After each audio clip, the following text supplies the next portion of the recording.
कि कोई बड़ी बीमारी आने वाली है, शरीर में कोई ऐसा रोग आने वाला है कि ये बहुत बड़ा रहेगा। हम उनको हमेशा कहते आए हैं कि प्रयास करना कि बसंत पंचमी के दिन सरसों के फूल 108 शंकर भगवान को चढ़ जाएं, उसके बाद जांच करवाना प्रारंभ करो, बड़ी बीमारी नहीं आएगी, बाबा उसको टाल ही देगा। उसका नाम महामृत्युंजय है, उसका नाम ही महामृत्युंजय। और हमने पहले भी बैतूल की कथा में कहा था कि सरसों का जो पुष्प होता है, कोई आप कार्य करने के लिए जा रहे हो, कोई ठेकेदारी करने के लिए जा रहे हो, उसमें भी सरसों का पुष्प देवादिदेव महादेव के लिए बहुत प्रबल होता है,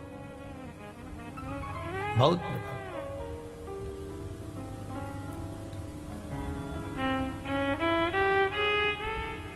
महाराज, बेटी को दिया ज्ञान, पर बेटी मानती नहीं, प्रश्न बहुत करती है, बहुत प्रश्न। पहले का एक समय था जिस समय पर माता पिता जो कह देते थे बच्चे वो मानते थे। बीच का एक समय ऐसा आया कि माता पिता कहते जरूर है, बच्चा मानता भी है, पर मन में संशय रखता है। अभी का जो समय चल रहा है, जैसे टीवी पर वो क्या बोलते हैं उसको, डेविड, क्या बोलते हैं उसको, डेविड करना है सबको बिठा के टीवी पे, डिबेट है, ऐसे कुछ बोलते हैं ना। आज का समय केवल टीवी पर डिबेट करने का नहीं है, घर में भी रोज का डिबेट चल रहा है, प्रतिदिन का। पिताजी कहते हैं मंदिर जा, बेटा कहता है क्यों जाऊं, बस यही क्रम चालू हो जाता है। बहू कहती है सास को, सास कहती है बहू को, दोनों एक दूसरे की बात नहीं मान रहे, वो इधर पांव खींच रहा है, वो इधर पांव खींच रहा है, अंत उसका सार तत्व तक नहीं पहुंचा। मंजिल मिला क्या?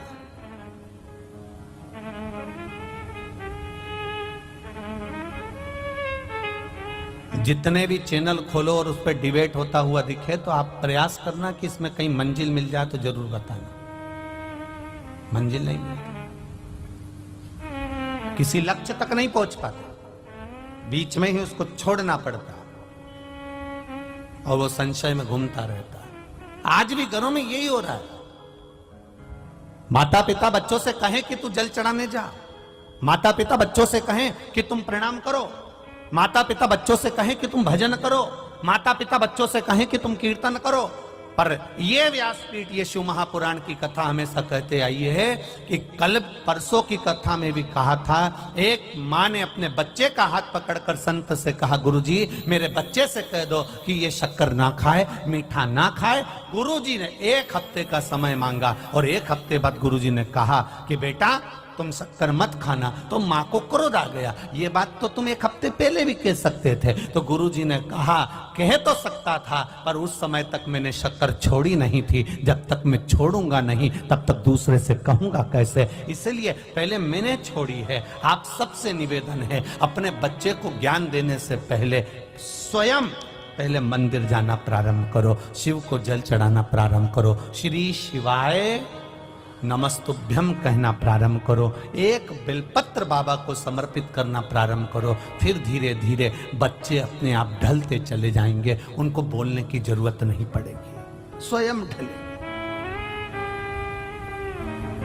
देवव्रत, कश्मीर प्रदेश में देवव्रत नाम का ब्राह्मण, और ब्राह्मण अपनी बेटी को हमेशा कहता है अपनी संगति सही रखना, विचार सही रखना, सोच सही रखना, गलत लोगों में मत पड़ जाना, गलत लोगों के बीच में मत जाना। बार बार अपनी बेटी को समझाता था, पर बेटी का विवाह कर दिया गया। बेटी का विवाह करने के बाद भी बेटी की चित्त बुद्धि सही नहीं हो पाई। वो विवाह होने के बाद भी पर पुरुषों पर उसकी दृष्टि पड़ी रही, पर पुरुष पर उसकी दृष्टि पड़ी रही। ये मीशो से मंगवाया? हाँ। ऑर्डर किया और पसंद नहीं आया तो? महाराज,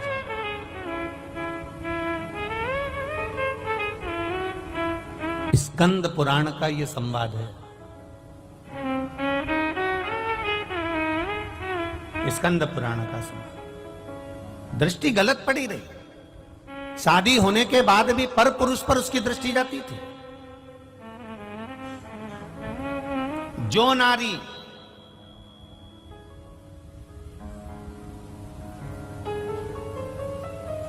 विवाह के पश्चात किसी दूसरे पुरुष के साथ में स्मरण करे या शादीशुदा किसी पुरुष का घर तोड़ दे, वो नारी की गति स्कंद पुराण कह रही है। ये स्त्री, ये नारी, ये कन्या जिसका विवाह कर दिया गया और सोच नहीं सुधर पाई, वो नारी प्राण त्यागने के बाद में एक कुतिया का जन्म पाई। अब कुतिया तो बन गई, पर कुतिया का जन्म कैसा मिला? एक पांव उसका विकलांग था, कान टूटे हुए थे, आंखों से एक आंख फूटी हुई थी।